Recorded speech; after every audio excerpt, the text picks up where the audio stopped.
Assalamualaikum warahmatullahi wabarakatuh. Selamat siang teman-teman. Apa kabar teman-teman pada siang hari ini?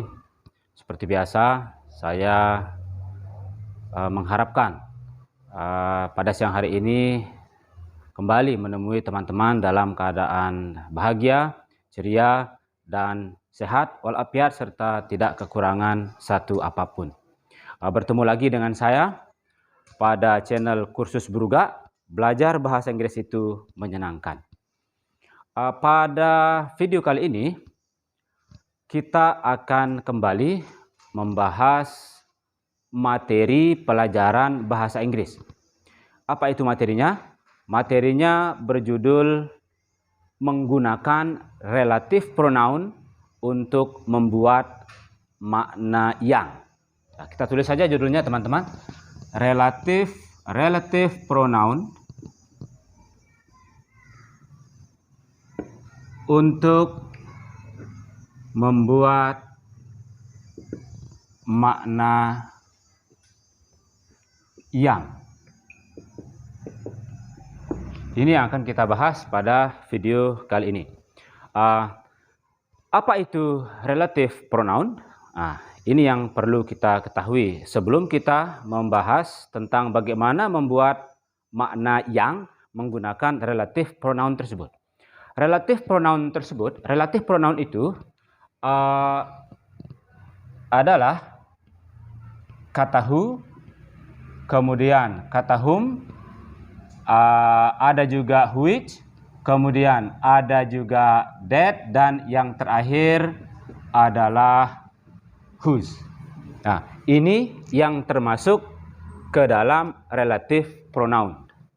Dan pada video kali ini, kita akan menggunakan kata-kata ini untuk membuat kata hubung yang. Di dalam channel Kursus Bruga ini, untuk memahami materi bahasa Inggris, saya mengajak teman-teman untuk membandingkan kaidah penulisan bahasa Indonesia dengan bahasa Inggris yang tujuannya tiada lain untuk membuat teman-teman lebih gampang dan cepat memahami tata bahasa dan kaidah-kaidah penulisan bahasa Inggrisnya. Baik, sekarang untuk memahami bagaimana cara menggunakan kelima macam relative pronoun ini untuk membuat makna yang, terlebih dahulu kita akan membagi yang ke dalam beberapa kategori. Baik, yang pertama, yang pertama adalah yang untuk manusia. Yang mana yang untuk manusia ini menggunakan who dan whom. Ini yang pertama. Kemudian yang kedua adalah yang untuk selain manusia. Yang untuk selain manusia ini menggunakan which dan that. Kemudian yang terakhir adalah yang untuk menyatakan kepemilikan.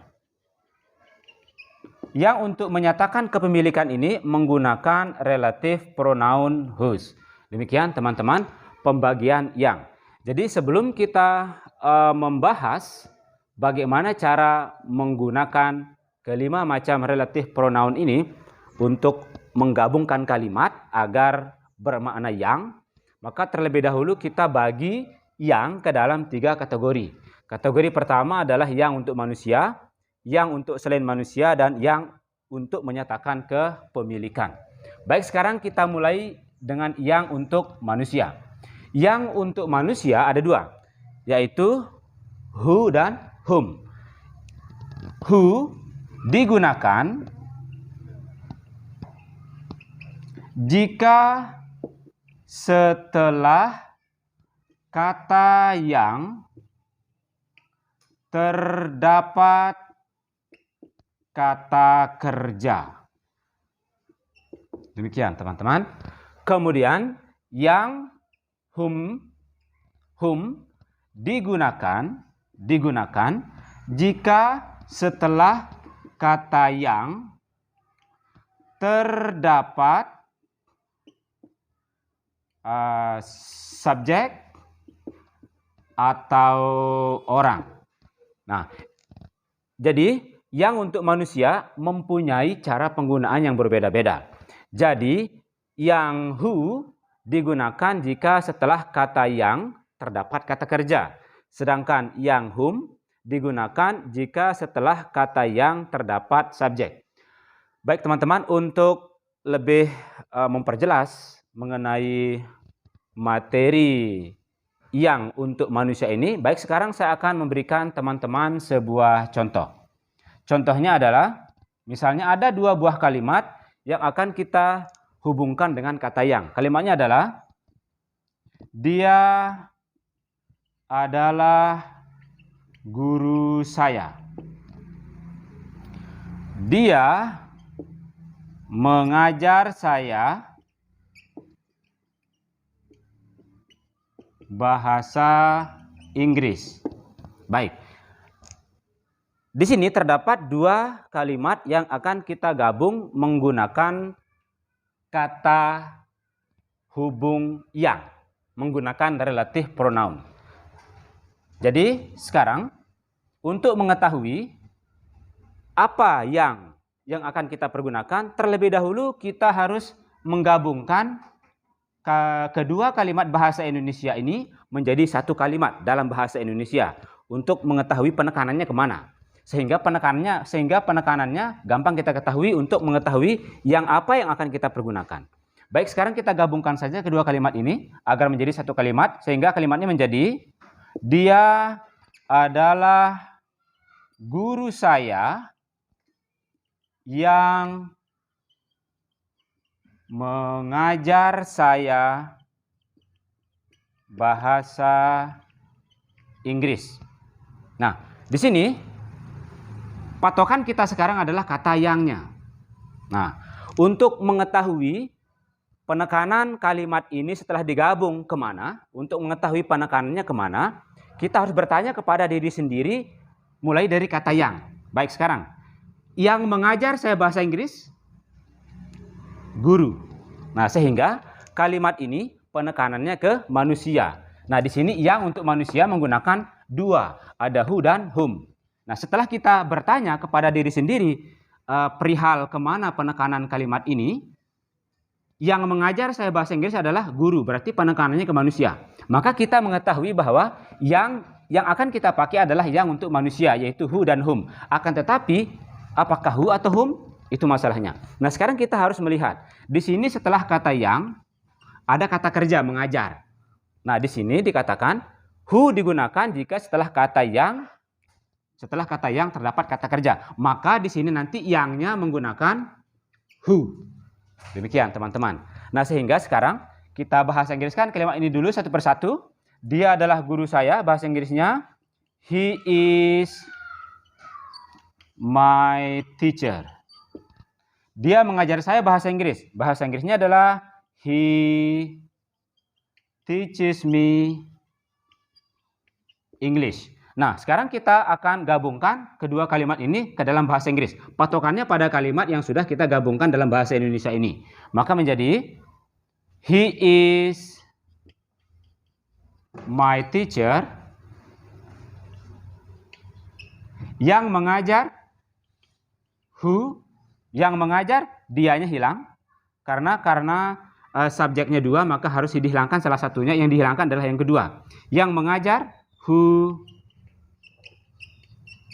teaches me English. Demikian teman-teman cara menggunakan yang untuk manusia yang pertama, yaitu who.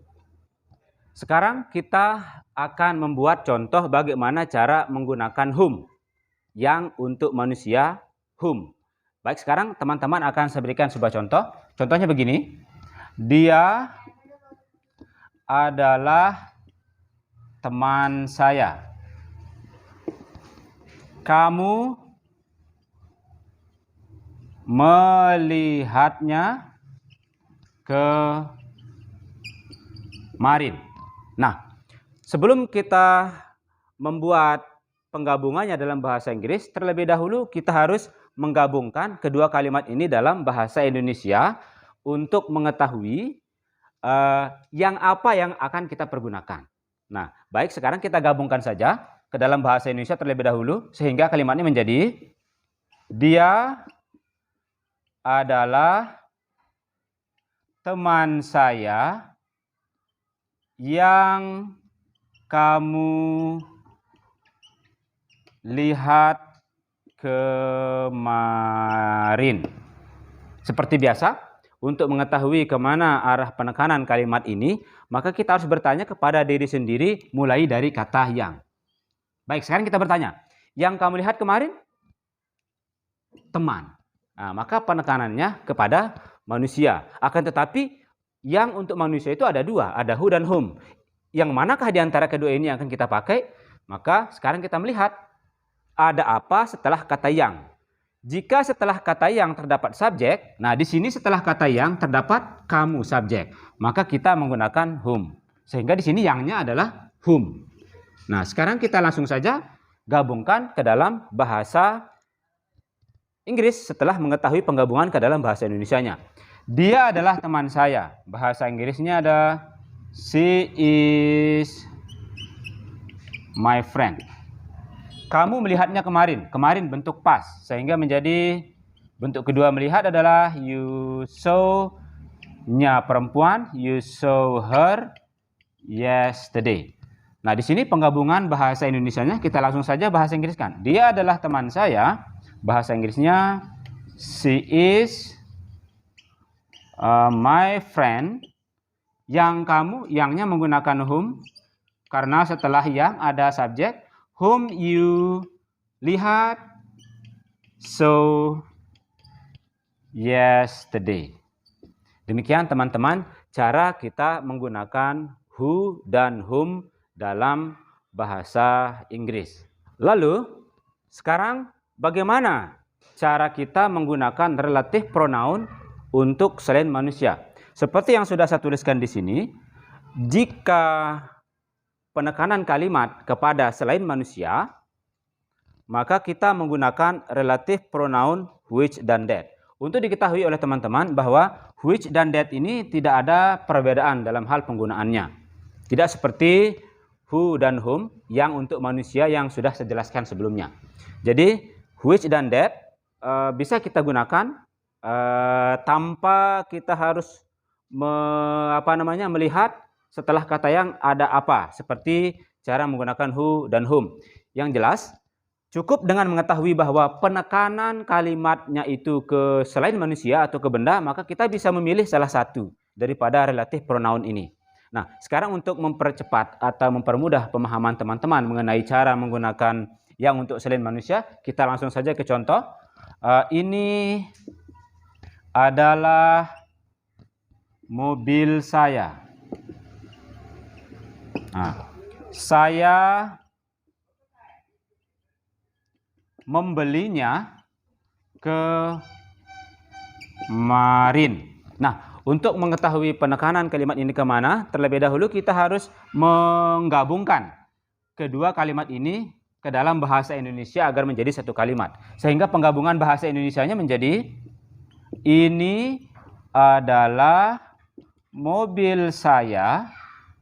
Nah, yang saya beli kemarin. Seperti biasa, untuk mengetahui kemana penekanan arah kalimat ini, untuk mengetahui yang apa yang akan kita pakai, sekarang kita bertanya kepada diri sendiri mulai dari kata yang. Yang saya beli kemarin, jawabannya tentu saja mobil kan? Nah, jadi dari bertanya ini kita bisa mengetahui bahwa kita akan menggunakan yang untuk selain manusia. Nah, yang untuk selain manusia adalah which dan that. Nah, seperti yang sudah saya jelaskan tadi bahwa which dan that tidak ada perbedaan dari segi cara penggunaannya. Kita bisa memilih yang mana saja. Sehingga kalau kita ingin menggunakan which silahkan, atau that juga silahkan, tanpa ada perbedaan. Baik, sekarang kita langsung saja membahasa Inggriskan kalimat ini. Ini adalah mobil saya. Bahasa Inggrisnya adalah this is my car. Saya membelinya kemarin. Bentuk waktunya pas sehingga menjadi I bought it yesterday. Nah, penggabungan bahasa Indonesianya, ini adalah mobil saya yang saya beli kemarin. Karena penekanan kalimat ini ke benda selain manusia, maka kita menggunakan which atau dash. Baik, kita pilih saja which. Sehingga penggabungan bahasa Inggrisnya menjadi this is my car which I bought yesterday. Sekali lagi teman-teman, yang untuk selain manusia tidak ada perbedaan penggunaan. Apakah kita menggunakan which atau that, tidak ada masalah. Yang penting kita mengetahui bahwa penekanan kalimat kemana. Di sini penekanannya kita ketahui ke selain manusia dari bertanya kepada diri sendiri dengan yang saya beli kemarin. Yang saya beli kemarin tentunya jawabannya adalah mobil. Sehingga kita mengetahui yang akan kita pakai adalah yang untuk selain manusia, which dan dash. Nah, di sini kita menggunakan which. Demikian teman-teman cara untuk menggunakan yang untuk selain manusia. Baik teman-teman, sekarang kita beralih kepada relative pronoun yang terakhir, yaitu whose. Whose ini bisa kita pergunakan untuk membuat makna yang untuk menyatakan kepemilikan. Lalu bagaimana contohnya dalam bahasa Indonesia? Baik, contoh dalam bahasa Indonesianya adalah dia adalah teman saya, mobilnya hilang kemarin. Nah, dia L misalnya. Baik, sekarang kita akan mencoba menggabungkan kalimat ini dalam bahasa Indonesia terlebih dahulu untuk mengetahui relatif pronoun yang mana yang akan kita pergunakan untuk membuat makna yang. Nah, baik, sekarang kita gabungkan bahasa Indonesianya terlebih dahulu. Dia adalah teman saya yang mobilnya hilang kemarin. Nah, dia adalah teman saya yang mobilnya hilang kemarin. Nah, di sini setelah kata yang ada kata benda yang diikuti oleh penggunaan possessive adjective atau kata ganti milik. Sekali lagi, untuk mengenali bahwa kita harus menggunakan yang untuk menyatakan kepemilikan, maka sekarang kita harus melihat setelah yang. Di sini setelah yang terdapat benda yang diikuti oleh penggunaan kata ganti milik yang mobilnya. Sehingga dari mengetahui hal tersebut kita akan mengetahui pula bahwa kita harus menggunakan relative pronoun yang menyatakan kepemilikan. Maka nanti untuk menggabungkan kalimat ini kita akan menggunakan relative pronoun whose. Nah, baik, kita langsung saja bahasa Inggriskan. Dia adalah teman saya. Bahasa Inggrisnya he is my friend. Dia adalah teman saya. He is my friend. Mobilnya hilang kemarin. His car lost yesterday. Nah, baik, sekarang dari penggabungan bahasa Indonesianya ini kita akan langsung menggabungkan bahasa Inggrisnya. Sehingga menjadi he is my friend whose car lost yesterday. Ketika kita memasukkan kata whose, otomatis kata ganti milik yang digunakan pada kalimat kedua menjadi hilang. Karena whose itu sudah berarti yang titik-titiknya. Sekali lagi, ketika kita memasukkan whose sebagai kata gabung untuk menggabungkan kedua kalimat ini, maka otomatis penggunaan kata ganti milik pada his car itu hilang. Karena whose itu sudah mengandung makna yang titik-titiknya. Sehingga whose itu disebut juga dengan relative pronoun yang digunakan untuk menyatakan kepemilikan. Demikian teman-teman, ketiga macam relative pronoun yang dapat kita gunakan untuk membuat makna yang. Baik, kesimpulannya adalah bahwa ada tiga yang yang bisa kita pergunakan untuk menggabungkan kalimat. Ya, kita bisa menggabungkan kalimat menggunakan relative pronoun. Nah, ketiga macam relative pronoun itu bisa kita klasifikasikan menjadi 3. Yang pertama, yang untuk manusia, relative pronoun yang digunakan untuk membuat yang untuk manusia ada 2, yaitu who dan whom. Kemudian relative pronoun yang digunakan untuk membuat kata yang untuk selain manusia, dan relative pronoun yang digunakan untuk membuat kata yang untuk menyatakan kepemilikan. Dan saya juga sudah memberikan contohnya.